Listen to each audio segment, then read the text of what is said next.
Hi, I'm James Randi, but you already knew that, didn't you?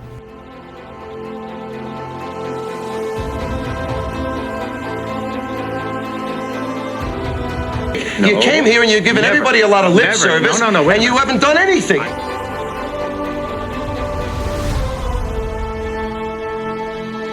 I am the amazing Rudolph, and I will show you how easily a skilled magician can reproduce any of these so-called psychic tricks. Forget the chit-chat, get to work.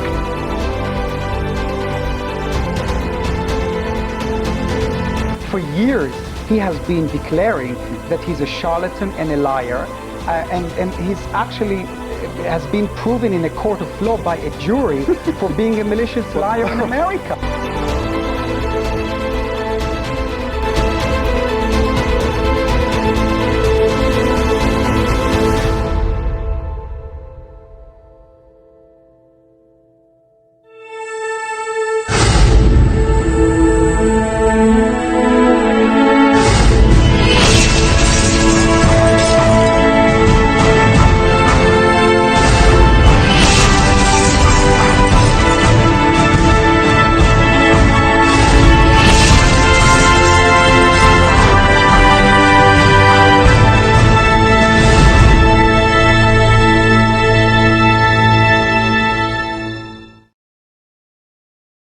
Hi, welcome to Unite Planet with my host, Andy Chaplin. How are you, Andy? Bored as usual, Neil, but I'm glad we're doing this podcast because it's actually something to do in our second vastly unnecessary lockdown. Absolutely. But here we are. Yeah, absolutely. A Lockdown 2, the sequel. The sequels are never as good fun. Yeah, because the first one works so well, we just got to have more. Yeah. But, I mean, well, in one sense, having a lockdown in the winter is kind of, maybe there's pros and cons to it all, but I know the shops are getting pretty fed up with it by now. I mean, pretty much most of the country are getting fed up with it by now. But anyway, we're not here to talk about lockdowns. We're trying to take our mind off that and try and think of something alternative, which is what this show's about. We're talking about alternative stuff on the show. So we're going to talk about the passing of the famed magician escapologist James Randi, who was also an opponent of psychics and mediums and thought they were all frauds. And it was his life mission, or it seemed to be his life mission, to prove us wrong. So to help us on that, we have Ben Emlyn Jones joining us from Oxford. Welcome, Ben. Oh, Ben, you've gone quiet. Maybe Randy's ghost has pulled the plug on you. It was going to be such a good made him introduction. disappear. And he's back. It's a magic trick. What And he's taking a photo of him. Ooh, the ghost of Randy. Hello, Okay. testing. Yes, you are back in, You're back. loud and clear. Right.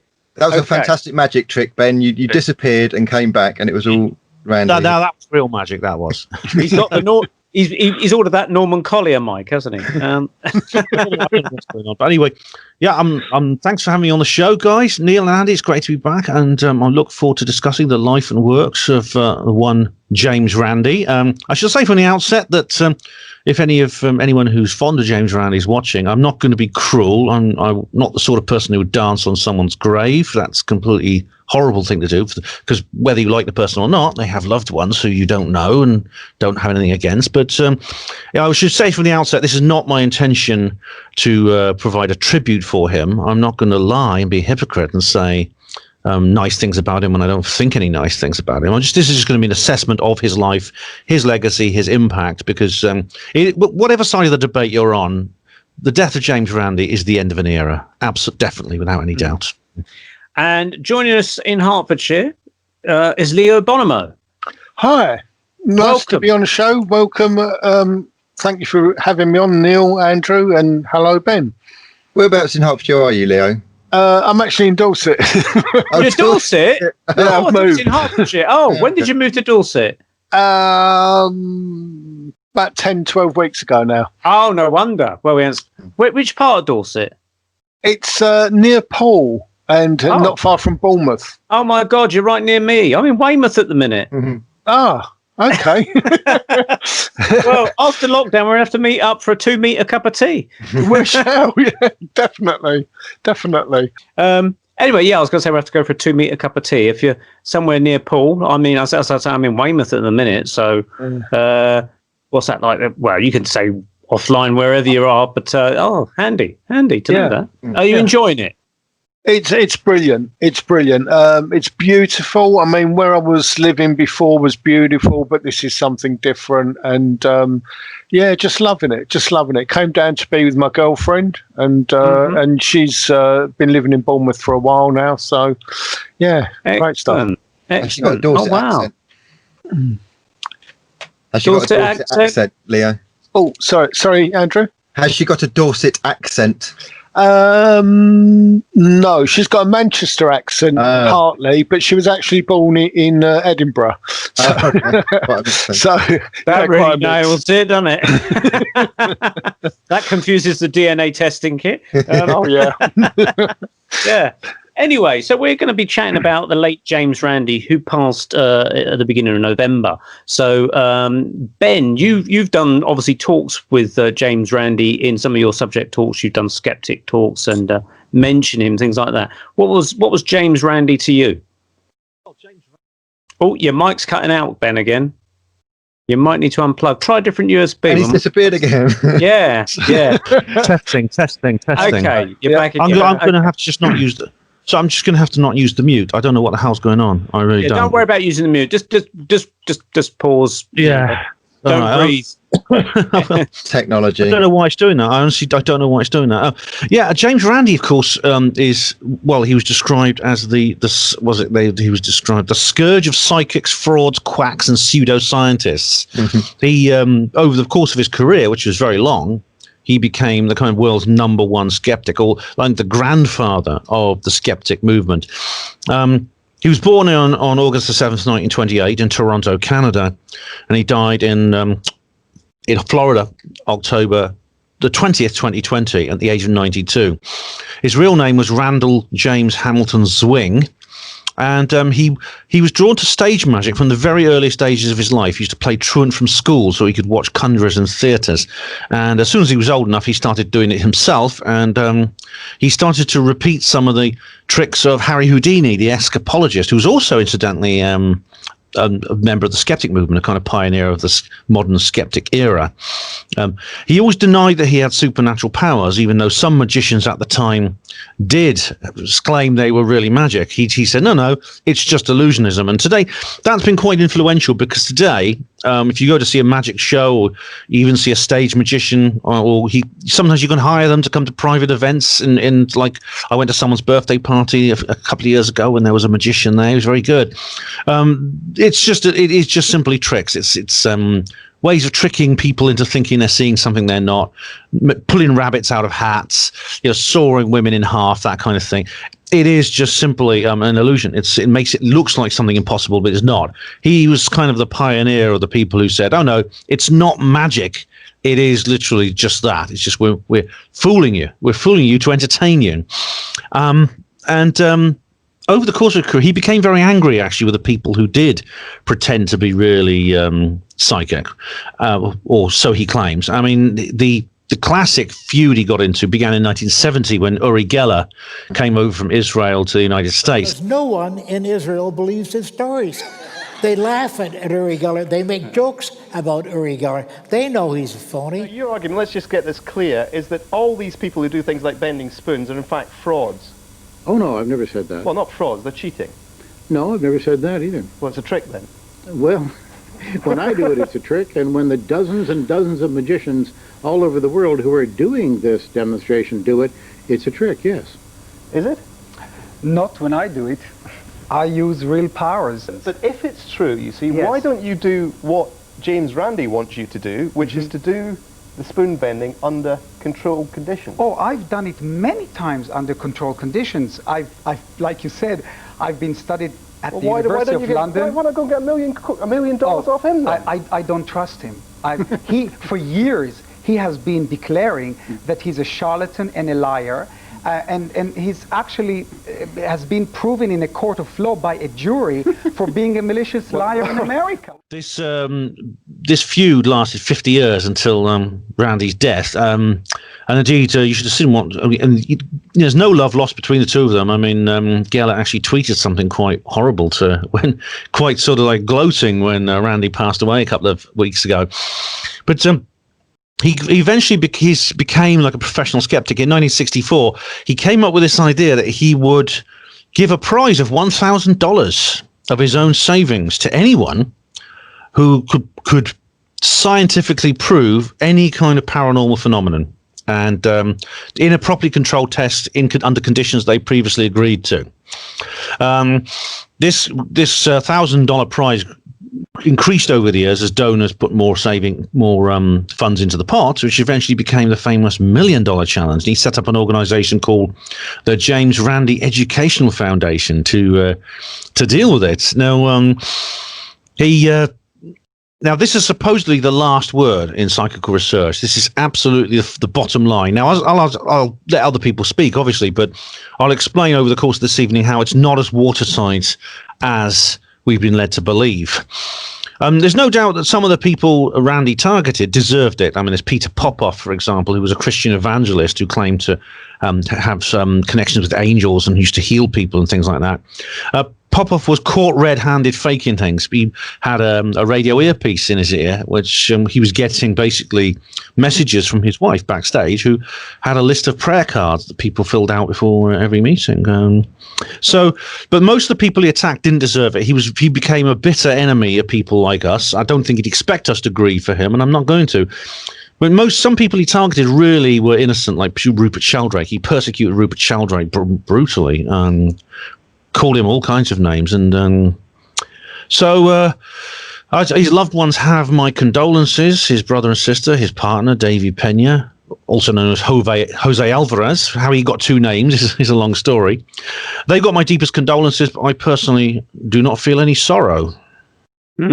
Interesting. And with the Peter Popoff case, it's the Randi exposed him because he had a radio receiver, and he managed to tune in to the frequencies that Peter Popoff's wife was transmitting to her husband through the earpiece, and he could hear her, Randi could hear her giving out the details of the recipients for the healing or something. Well, he got an expert in electronic intelligence, a policeman who is good at electronic intelligence, to carry a radio scanner secretly into one of his events, which are huge. I mean, he used to fill theatres, make a fortune he used to do, and they basically intercepted the transmissions and recorded them to expose him. Yeah. Wow. It sounds like the plot of Red Light with Robert De Niro. Oh, really? What was that about? Exactly the same thing, and it was supposed to be faked, and they did a similar thing. They had some sort of scanner that was picking up the signal between the information given and the earpiece. Sounds very much like that. Probably the Peter Popoff case inspired the filmmakers, maybe, because it got quite a big, lot of attention, I think, and certainly you can find the videos online on YouTube, I think, about that particular happening. So was you a fan of Randi, Leo, or was you kind of on the fence about it? I wasn't a fan of Randi, and because when there were real events happening, real communications happening, one of his standbys was to just either just ridicule the thing or start to twist the thing around. And to my mind, if you have to twist or lie about an outcome, you're doing that knowingly. And if you're doing that knowingly, then you understand that the impression you're giving or the information you're giving is wrong or blatant lie. And so, you talked about the £1 million offer. Victor Zamet got a £1 million offer and said, we want you to disprove what we do. And that was never taken up. And I'm not exactly sure how long after that, but it was sometime after that that Randi actually withdrew that $1 million. So I'm not sure if they were completely connected, but I don't believe in coincidences at all. I can tell you a bit more about that. Yeah, it's Randi. Randy. What he did was at first he said he was going to cancel the $1 million challenge for anyone other than those who had like an existing stage presence. That is, people who are already well known. So you couldn't just turn up and do something. So I wonder if there's a connection. There's also something else strange happening around the same time. Someone called George Simpson a man from Florida, just in the same area as Randy, sued the JREF, the James Randi Educational Foundation, because he applied for the $1 Million Challenge, and he claimed that in his lawsuit that the JREF terminated the process wrongfully.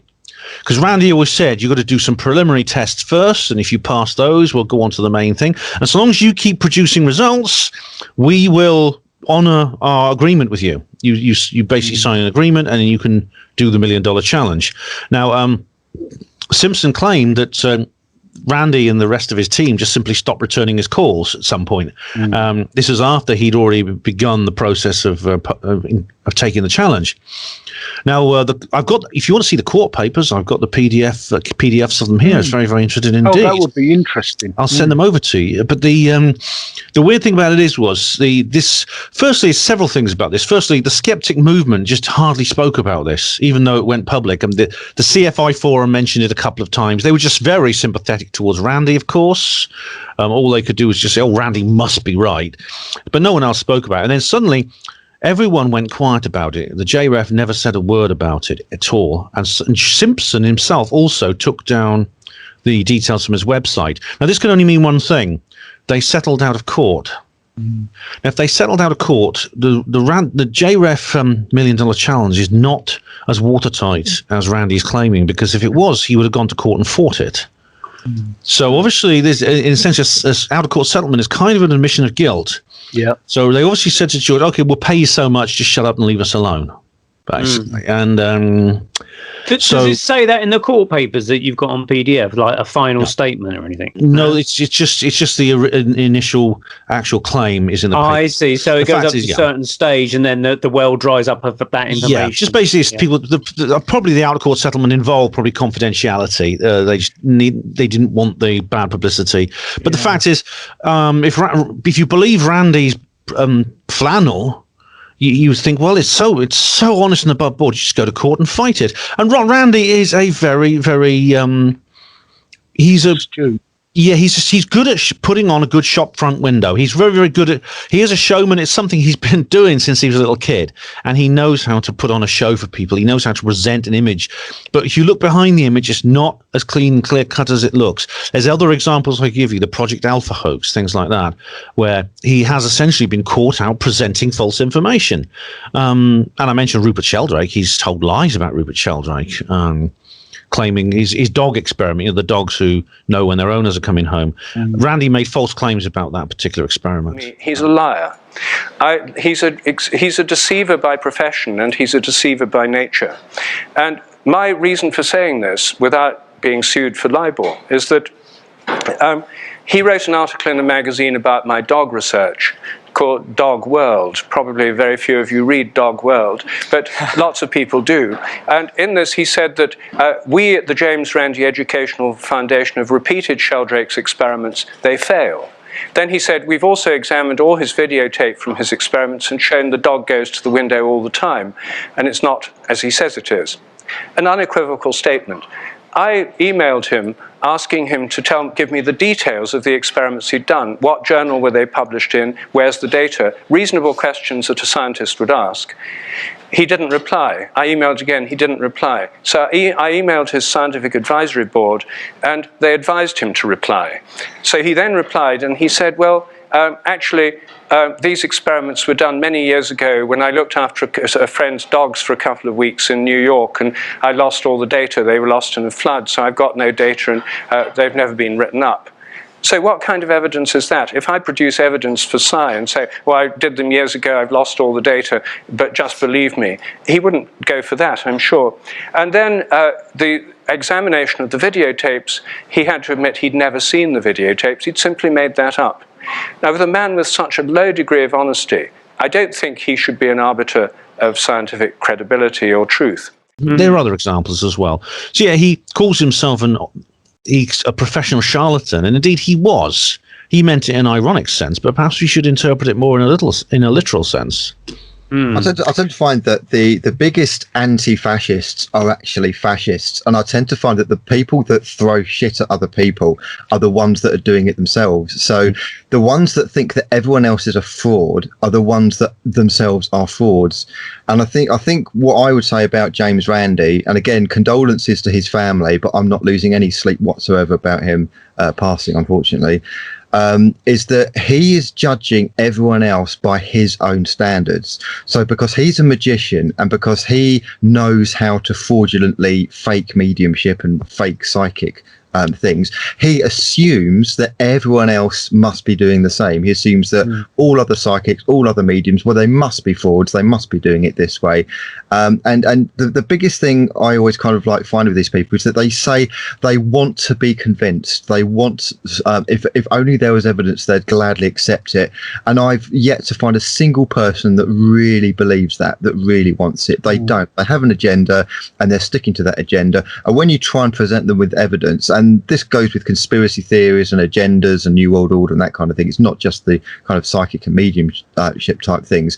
You present the evidence and they don't want to know. They just kind of run away from it. No, it doesn't exist. And another thing I'd say about the James Randi situation is this bar that he sets of kind of like jumping through hoops for his challenge, his $1 million challenge.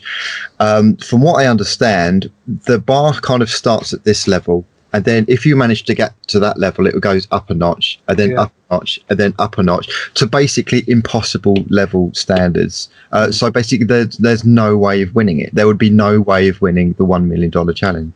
Yeah. Well, this could be. Because, sorry, go on, Ben. I was going to say this. Sorry, you carry on, Leo. Sorry, the thing is, that Randi was the final adjudicator. This is it.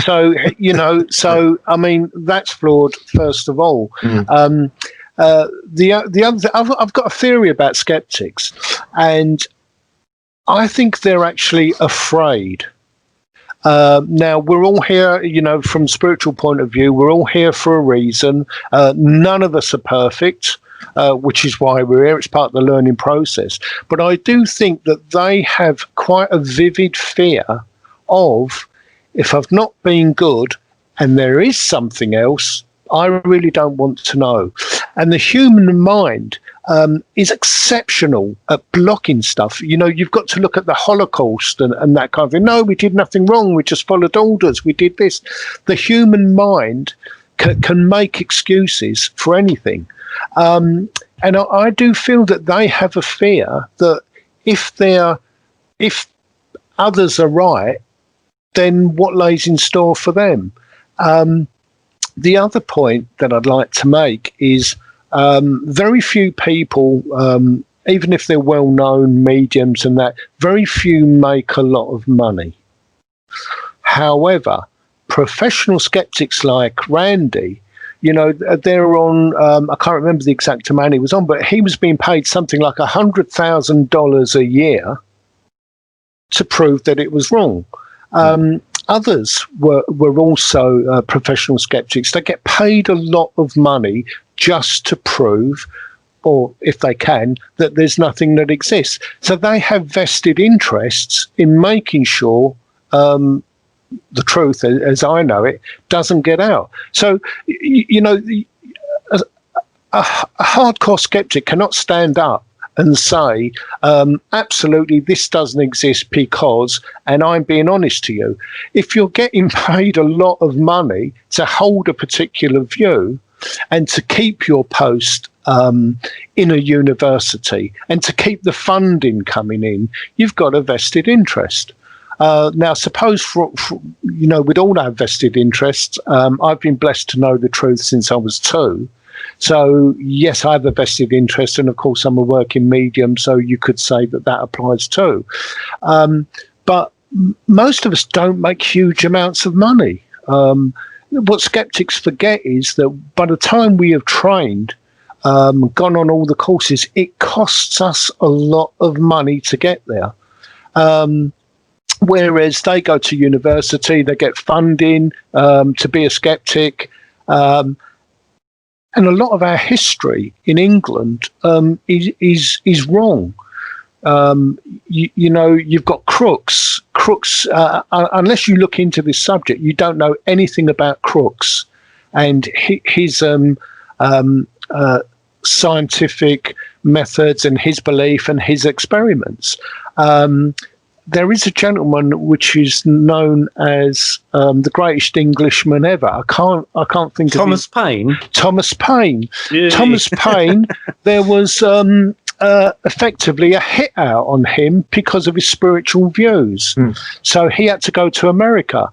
He was also one of the founding fathers. So you've got people that have high integrity, and this isn't taught at school, and it's not taught at university. So you're funneled into a particular channel, and then you find out, you know, if you're a professional skeptic and all you've got to do is boo-hoo stuff, we'll give you lots of money.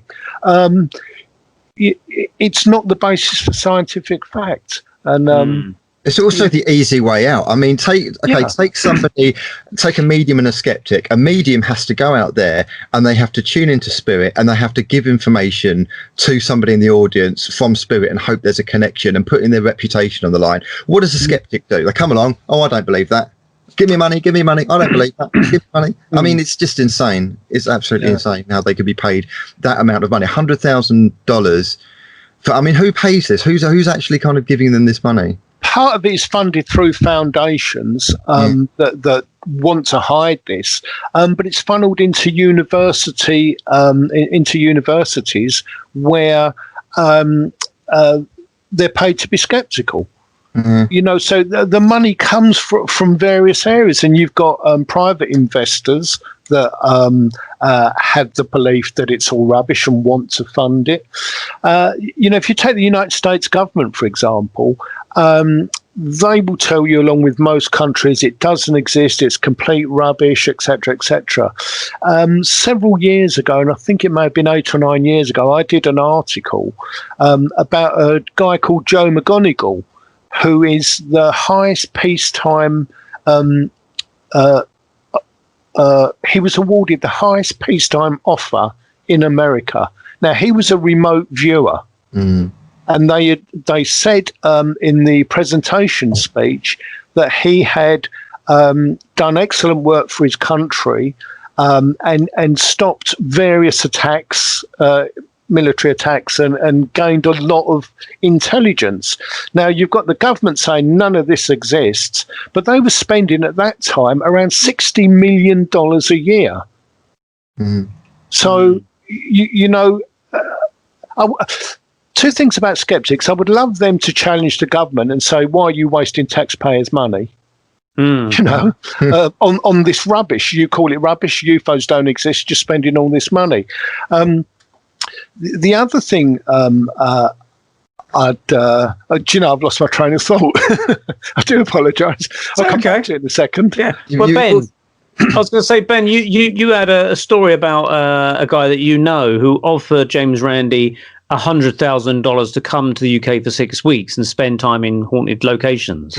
Yeah, Ross Hemsworth. You might know him because he used to do a program called Ghost Detectives, where he had a medium called Mia, and he and Professor Chris French, who's kind of the inventor skeptic in USA. He's a nice chap, actually. I quite like French. I know him. I go to his events sometimes. They used to go to various haunted locations and do like studies and try to pick things up. And Ross was the presenter, and he had these two people, Mia and the Skeptic, and it was quite a good series actually. It only ran for like 2 series on Channel 4, but it was really good. Ross wrote to Randy and said, "Look, and I know this happened because Ross told me, but also Randy put it on his blog as well on the JREF website, and he said, look." If you really think I've got a challenge for you, I'll pay you £100,000. I don't have $1 million like you, but I'll pay you £100,000 if you spend 6 weeks with me, going around to various haunted houses. If you can honestly explain the phenomenon I have come across in non-paranormal terms, I'll pay you £100,000. And if you don't, I'll pay that to a charity of your choice, presumably the JREF. And Randy declined. Randy declined. He declined. Did he give a reason? Well, I debated this with a skeptic friend of mine who later turned against me. But I said to him, it was Tristan Swale, actually. You may have heard of him. I said, look, Tristan, what's going on here? Tristan said, you can't expect someone like Randy to take 6 weeks out of his schedule to crawl around dusty old mansions and castles with an idiot with a TV program. And I says, yes, but it's 6 weeks in which he could earn £100,000, which he would be able to do easily, would he not? Mm. And Tristan was like, Tristan didn't have an answer for me. I think that's when he turned against me. But sorry, he said so publicly. He's made public pronouncements against me. So I'm not breaking any confidence here. Mm. And so it's one of the other examples of Randy being two-faced, having this shop window version of himself and a lot going on behind in the back room, which he doesn't show us. There's many other examples as well. Now, Leo mentioned money. Skepticism is big business. The skeptic movement, what they call themselves scientific skeptics, is an industry. Now, they're always accusing people like us of being out to make money. They always pounce on every book we put up for publication, every conference we host, every event where you buy a 50p ticket at the door. They'll claim all we're after is money. It's a big scam. But I've actually been to a skeptic conference. It's TAM London, the amazing meeting, which took place in 2010. And I went along. I bought a ticket and I went along. And it was at the London Hilton Metropole. And I have to say, it's far bigger. It's far more upmarket than anything. How much was the ticket, Ben? It was 220 pounds. Yeah. When me and Leo do mediumship nights, it's a tenner. Oh yeah, it's a tenner for you, Leo, but we charge a tenner. What do you charge when you do like a? Yeah. I went there. It's the big time. Sorry, Ben. This is crazy. I mean, you could become, if you wanted money, you would become a skeptic because, as I said, you went along there and it was very well organised. It was extremely sophisticated. And Randy was there. Actually, I met him briefly. I just said hello to him and shook his hand. It was a huge. There must have been 400 people there in this huge conference centre at this posh hotel in London. And it was almost. And there were stalls with people selling books. I picked up a couple of books as well. I met Susan Blackmore. I met Michael Sherman. I met a couple of the rock stars and people like that. And David Allen Green, who runs the London Sceptics in a Pub group, the original one, which they split into different factions now. So all those people were there, and it's like a community as well. There's like skeptic clubs in various places. There's an Oxford Skeptics in a Pub actually. There's skeptics in a pub communities everywhere. And again, this is a lot more modest. People just get together and pay their expenses. I'm a member of the Oxford Skeptics in a Pub, which I go along to, just to show I want to hear both sides of every story. Yeah. But the idea that somehow the skeptic movement is kind of a lily white charity, and everything woo is just about making money. It may be true in some cases, and certainly with Peter Popoff, yes, that's exactly what it was. But it's totally unfair. It's a total misrepresentation of us. And wouldn't it be great if they held themselves to the same standards that they hold people like me and Leo to? This thing about, I think, Ben, that actually you are doing the exact correct thing in the name of science. You are dipping into the world of the paranormal because you've become you used to go to Neil's paranormal meetups, and you're a member of the Skeptic Society, so you're hearing both sides. That is how most people, that's how the scientific process should do it. That's how most people should do it. But but James Randi turning down £100,000 to go as whoever it says crawling around on his knees for 6 weeks, seeing if there's any ghosts. Well, actually, yes, he should be crawling around on his knees for 6 weeks looking for ghosts, because that is what science is about: exploration. If you can't explore, and if you're dismissing something out of hand, that is not science. And Ben, I think you should push these people when they kind of like make their excuses. I know you fell out with this Tristan, whoever he is. Push it, because to me, just saying, oh no, we don't want to talk about it, is not good enough. That's not science. Give us a rational reason why James Randi declined £100,000 to actually scientifically go and find out if ghosts exist. Yeah, this is not the first time actually that's happened. I think the easy way out of that for Randy, because there are places that are absolutely horrific. That's where we should be sending people like Randy. Yeah. But if Randy really believed in that, easy money, go in there, tell him it's all a load of Yeah, send him to Chillingham Castle, to their dungeon area with a camcorder and a notepad overnight, or somewhere like the Ancient Ram Inn overnight, and then just see what happens. And another thing, actually, I think that skeptics should need to do. I think they should be asked or requested to challenge the spirits or ask the spirits, because I personally think, I don't know how you guys think, I think there's kind of like a universal free will thing going on. I mean, sometimes, okay, some spirits can invade people's homes or people's lives and kind of like interact without consent, but most of the time when you have paranormal groups and ghost hunting groups, when they go to a haunted location, they are provoking spirit. They are actually formally requesting contact with spirit, and that's often when they have things happen. So I would like people like Chris French, Richard Wiseman, even Darren Brown, James Randi, although he's spirit himself now, to actually kind of go along on their own and kind of like provoke spirits, not so much with a camera crew and not so much for a TV show, but kind of like within their own time, just to see if there's something there. But if there's nothing there, then fine. They're not likely to tell the truth, though, are they? When they come out. Do you remember, Neil? Do you remember there was a lady that we interviewed, and there was one of the top skeptics. She says that basically confided in her that he did actually have something paranormal happen that he couldn't explain, but he's kind of keeping it under wraps. Do you remember that? Oh, that might be Carolyn, my friend Carolyn. I was in a psychic circle, and she did some tests with this researcher. I can't remember the name. I think he was on one of the big ghost shows, actually. Kieran O'Keefe. Oh, I've said his name. Whoops.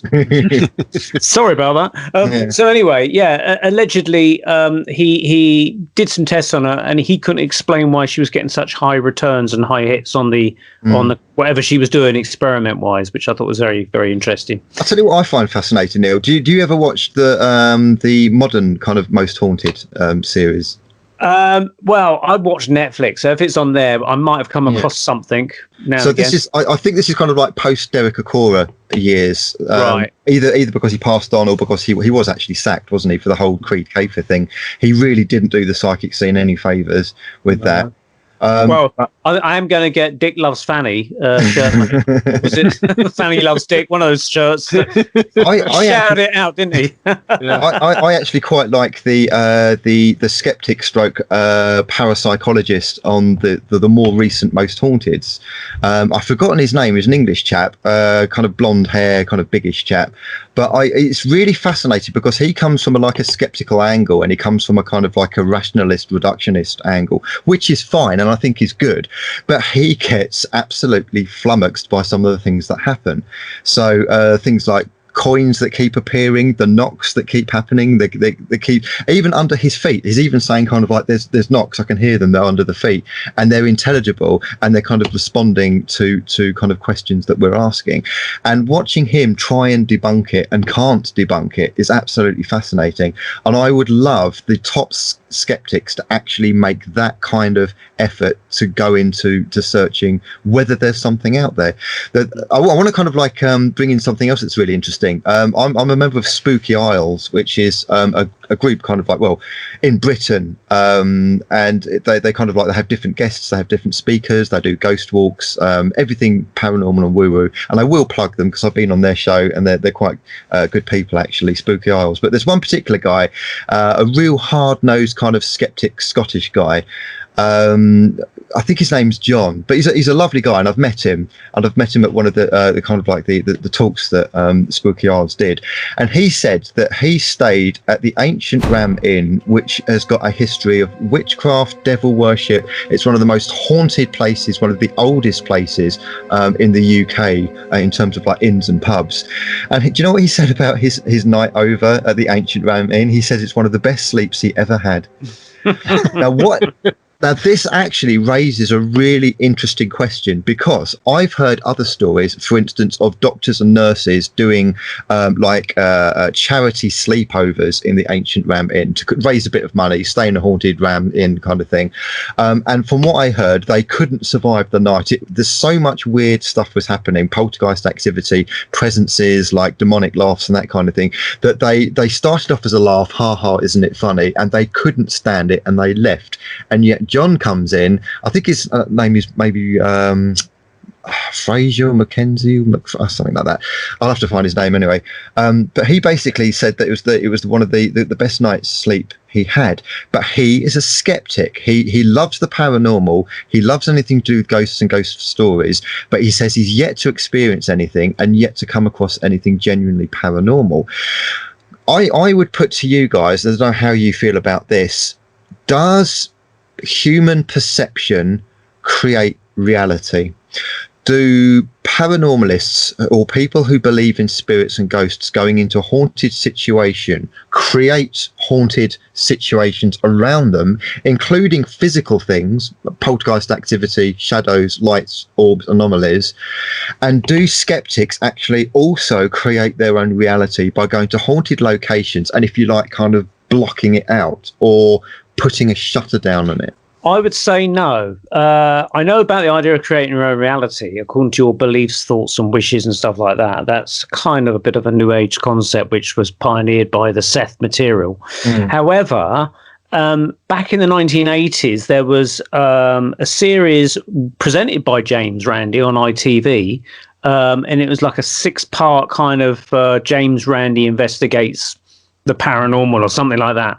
And one of the guests on there wrote about his experiences. It was the medium, the Welsh medium, Stephen O'Brien, who I've actually seen a number of years ago doing demonstrations. And I thought he was very good. I actually saw him on a TV series After Dark, I think, in the 1980s as well, which James Randi was on. And basically, he appeared on the show as one of the mediums to be tested. And he described in his book how they had to do readings on these mystery guests that were behind big boards that would be lifted up at the end, and they'd see who they were, whether a celebrity or whatever like that. So they actually did these readings, these mediums on there, and they were getting really good hits. So Stephen O'Brien said in his book. And James Randi apparently said that he didn't like this because they were getting some really good hits. And so James Randi said, stop recording, and they edited that sequence out, apparently. So the fact that they were starting to get some paranormal return as such of their investment of time, James Randi wasn't creating a reality where he was getting something, because obviously you got the people of the paranormalists and the skeptics in the room at the same time, so they got to experience something of the same phenomenon, I'd imagine. And there's also been converts. There's people that were, so I don't believe in ghosts and ghoulies and things that go bump in the night, and yet they've still seen things and experienced stuff. And some people have actually come over to this side of, like, I think Malcolm Robinson, the Scottish guy who's on Facebook, and he's the head of the SPI, the Scottish Paranormal Investigations, I think it is, or the Society of Paranormal Investigations, but I know he comes from Scotland.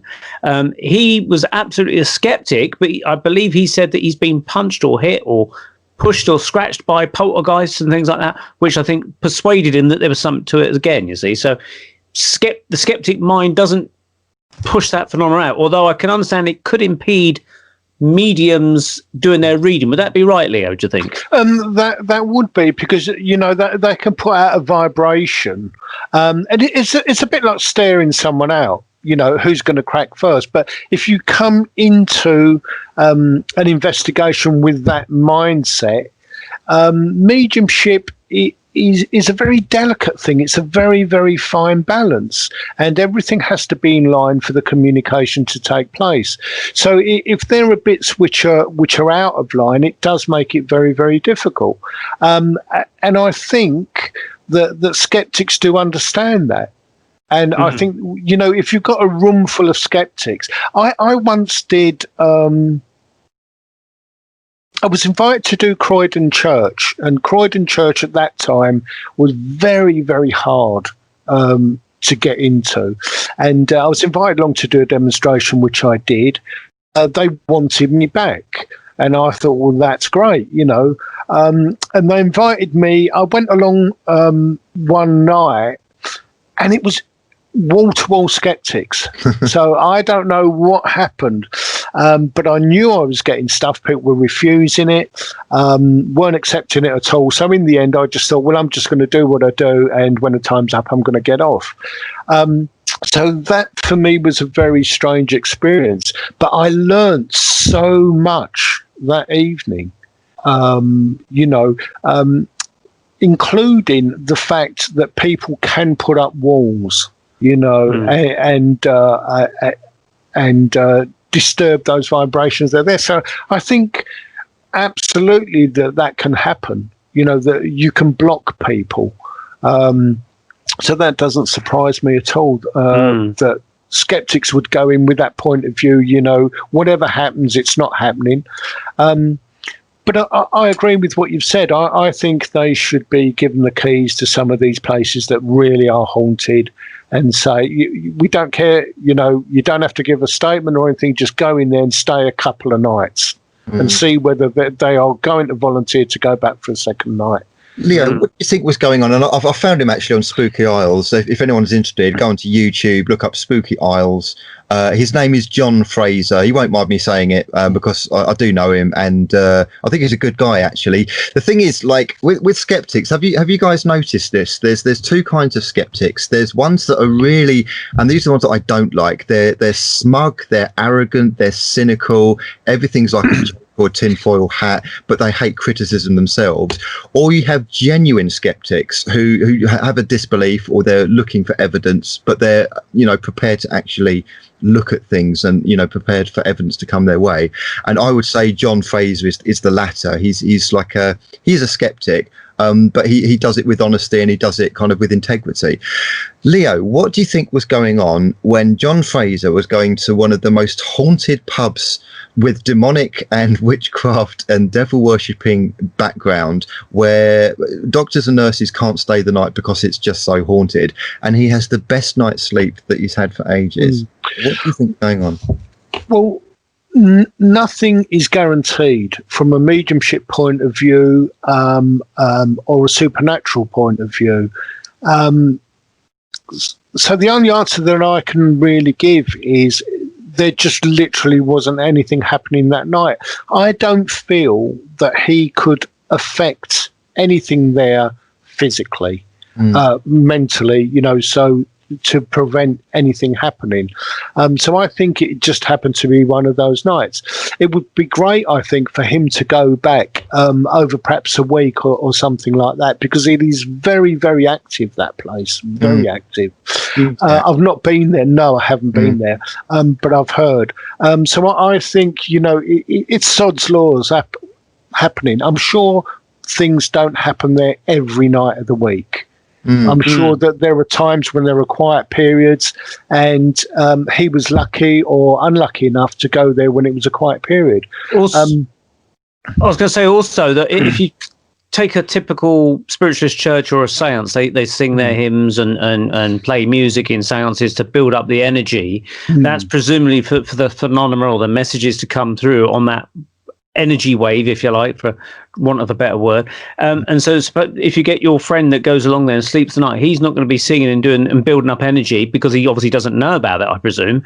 So therefore there is not going to be the manifestations present to use his energy. Whereas when you get a load of people going in there and they're all excited and in anticipation of stuff, that's where the phenomenon might be more likely to occur, because they're using that emotional energy that all those nurses and doctors and other visitors are perhaps emitting, which then the phenomenon can grab hold of. Yeah, I think that there's a lot to be said for that. If you go to physical seances, there's a real build-up of energy. There's people singing, there are hymns, there are songs, there's a very light behavior, and it's all key to getting that energy together.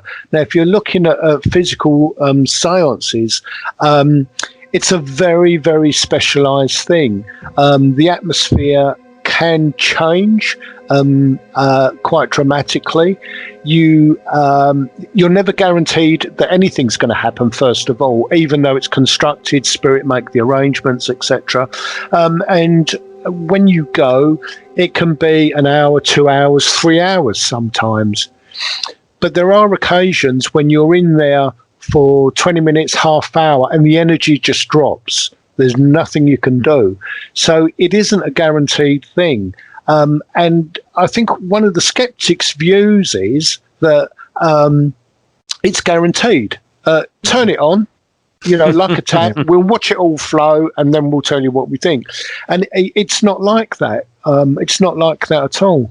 This is why skeptics and scientists will never agree, because the whole principle of scientists is to make something reproducible, and you can't reproduce supernatural phenomena because that's the whole point of it being supernatural. It either happens or it doesn't happen. Yeah, I think to a good extent that is right. However, if you're a working medium, then you're working full time. So there is a predictability about what can happen. However, that can be interrupted by real negative vibes, complete disbelief. If you do, I'm sure you found this, Andrew, if you're doing a demonstration in a church and someone comes in late, inevitably they're going to get a message. And that's because spirit, it might have started raining outside and they think, where's shelter? That'll do. And they'll go in. Spirit have got them there. Yeah. One of the other things is that people think or don't realise that when you're going for a reading, or you just think, I'll just ring up today and see if they're free, these things are arranged in spirit months ahead. It's not coincidence that it's been raining and you're getting out of the rain into a church. These things are not haphazard. So they are planned, and there are various rituals, as you know, when you're opening up. And you need, a particular kind of atmosphere, and you need to prepare. I think what the skeptics do is disrupt that preparation. And it's a very fragile thing. When I was first doing demonstrations and learning how to control mediumship, I was amazed it worked at all. Because when you think of the things that can go wrong, if you've got a whole length of links in a chain and anyone can stop it or break at any moment, to me it was magic it worked at all. And you only need a little disruption, and I think this is where skeptics step in. I think because they do twist the facts, they do lie, and they also know that if they go in there and they say, right, we want nice and peaceful atmosphere, let's get it meditative, and they come in, they're banging cups down, and they know what they're doing. So they know how to disrupt because it's not in their interest for it to work. Ben, do you want to come in here with any thoughts? Yes, certainly. The observer effect, which is as known in quantum physics, that is the actual presence of people observing an experiment, is real. I mean, the state of mind of people does actually produce an effect. I mean, there's this film, it's a bit tacky, but it actually makes a serious point, called The Secret, which actually goes into this in detail. That's your state of mind, thoughts do become things, and there is an element of truth to that. However, there is an objective reality to many things as well, which is independent of the mind.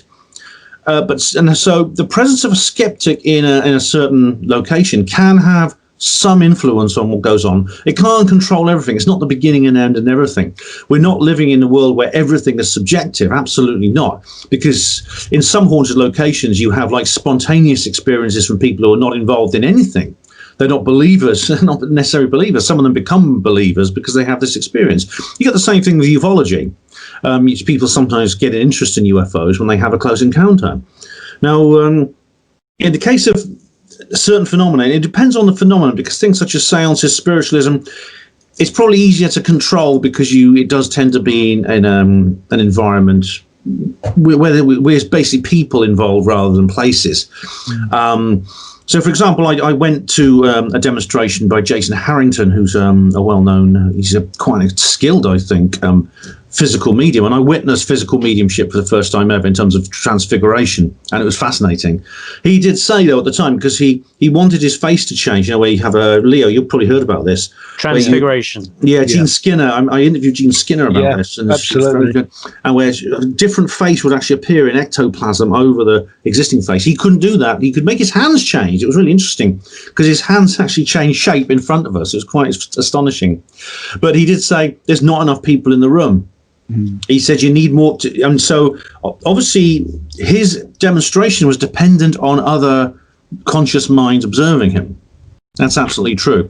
There are other phenomena involved in. Now, there's some completely non-paranormal and non-supernatural reasons why skeptics will sometimes maintain their worldview even in the face of evidence, and this is simply denial. It's simply the human ability for willful ignorance. And I've seen them do it. I've seen them in ufology. You get this a lot. I've been in a debate with a guy called Mick West, he claims that the Tic Tac footage is a seagull.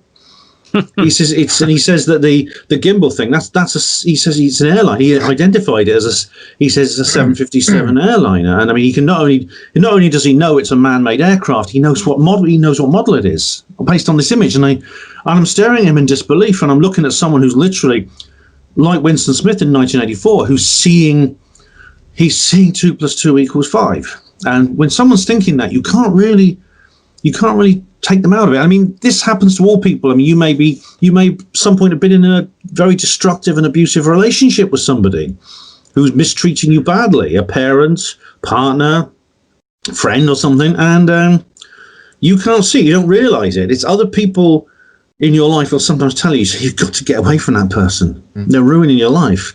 And no, they're all, and then your reply is, no, but they're okay, really. And sometimes it's only when after you've left that person and they're out of your life, and you look back on it and you think, why did I let them do that to me? Why did I put up with that? I think the psychological term is confirmation bias, isn't it? Yeah, and skeptics do that as well. Once you become a skeptic, you take on a certain worldview, and it is that they will say, no, skepticism is not a belief system any more than the off switch is a TV channel, and they'll say things like that. But they're fooling themselves. They have enormous capacity for self delusion. I've done an entire presentation on this called Skeptics, actually, and you can see it on YouTube if you want. I could give you another example, Ben, of this, of where skeptics kind of eat themselves alive. So I don't know if you've seen a program. I absolutely loved it. It was fascinating. It was called Ghosts of the London Underground. Yes. Underground. I think it was a Channel 4 thing. It might have been BBC Two. I can't remember, but loved it. And it was basically interviewing lots of different kind of like underground members about their ghostly experiences. Then comes along Mr. Skeptic, and what does he bring along? He brings along his little infrasound device. So his contention was that people experiencing paranormal experiences and seeing apparitions could have their minds altered by infrasound. And infrasound, for those who don't know, is kind of like sounds and kind of like a dog whistle, whereby it's sound but you can't hear it. It's kind of like subsonic, or whatever, humans can't hear it basically. So his contention was infrasound. Then comes along Mythbusters. Okay, now the two aren't they weren't working together. Mythbusters didn't do this because of the infrasound guy. It was just something Mythbusters were testing. They were testing on Mythbusters, does infrasound affect people within buildings to create haunted situations? So they had I think it was something like 4 or 5 buildings, huts in a wood, and they brought along just a random Joe public to come along, and they basically said, one of these huts is haunted. We won't tell you which hut is haunted. We want you to go into each hut and tell us which one is haunted. So the people went along into the huts, and Mythbusters had infrasound put into the huts, and they were playing it at however scientific they do, whether it's just one hut, whether it's all huts, to see whether people were freaked out or reported paranormal type activities or felt a presence when the infrasound was on. Guess what happened? The infrasound one caused effects. No, the infrasound made no difference whatsoever. Oh, right. No, that's interesting, because the infrasound had absolutely zero effect whatsoever on anyone's perception. So Mr. Infrasound on the London Underground is chasing a red herring. Excellent. Yeah, I mean, I've heard that infrasound can have effects on the human mind. It's actually true. It's all right. But even if it did, I mean, it doesn't explain, for example, so I didn't know about that Mythbusters thing, in which case, maybe that's the case. But even if it did, what the skeptics will often bring up some half-baked solution and claim it solves the whole thing. But even though you say yes, but it doesn't cover that. So, for example, if infrasound did have effects on the human mind, which could generate hallucinations, you could say, well, what about at night when there are no trains running? Because the trains going through the tunnel apparently generates the infrasound. So at night time, the maintenance workers, they also have strange experience. So how do you explain that?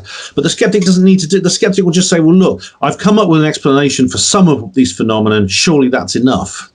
Yeah. And they do that an awful lot, actually. They do that in ufology an awful lot, I've noticed.